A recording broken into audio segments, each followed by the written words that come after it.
తాతయ్య, రాజు కవిలో ఎవరు గొప్పవారో తెలుసుకొని రమ్మన్నారు మా మాస్టర్. నువ్వేమనుకుంటున్నావు? రాజు దగ్గర చాలా ధనం ఉంటుంది కాబట్టి రాజే గొప్పవారు.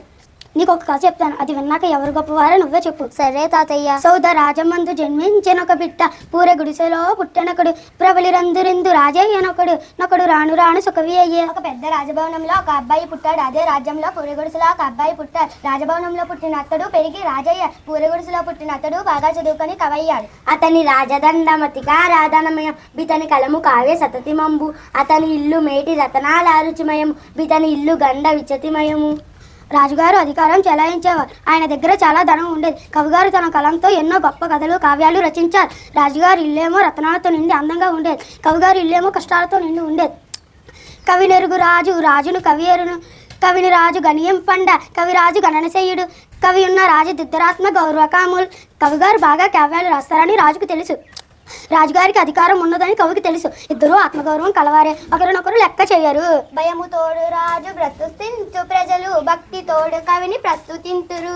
జీతమిచ్చి రాజు సేవింపబడుచుండు, జీతమీక సుకవి సేవలందు. ప్రజలందరికీ రాజుగారంటే ఎంతో భయం. ఆయన అధికారాన్ని, ధనాన్ని చూసి ప్రజలందరూ ఎప్పుడూ రాజుగారిని పొగిడేవారు. ఆయన ధనమిచ్చి సేవకులను నిర్మించుకున్నారు. కవిగారంటే ప్రజలందరికీ ఎంతో ఇష్టం. ఆయన చెప్పే మంచి మాటలు, ఆయన రచించిన గొప్ప కథలు చదివి ఎన్నో విషయాలు తెలుసుకున్నారు. కవిగారు అడగకముందే ఆయనకి కావలసిన సహాయం చేసేవారు. రాజు చేతి కత్తి రత్తంబు వర్షించు, సుకవి చేతి కలము సుదలుగురియు, అతను ఏలగలడు యావత్ ప్రపంచంబు, నితడు ఏలగలడు నిహము పరము. రాజుగారు యుద్ధాలు చేసేవారు కనుక ఆయన కత్తి ఎప్పుడూ రక్తంతో నిండి ఉండేది. కవిగారు తన కలంతో అమృతం వంటి చల్లనైన రచనలు అందించేది.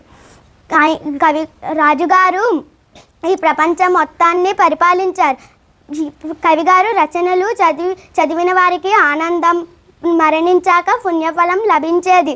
కవిగారు ఈ లోకాన్ని పైలోకాన్ని కూడా ఏలగలిగారు.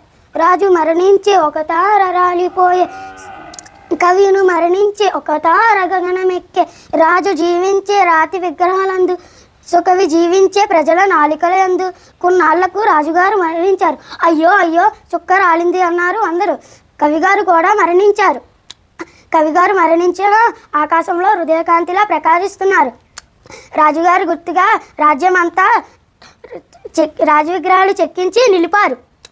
కొన్నాళ్లకు ప్రజలందరూ రాజుగారిని మర్చిపోయారు.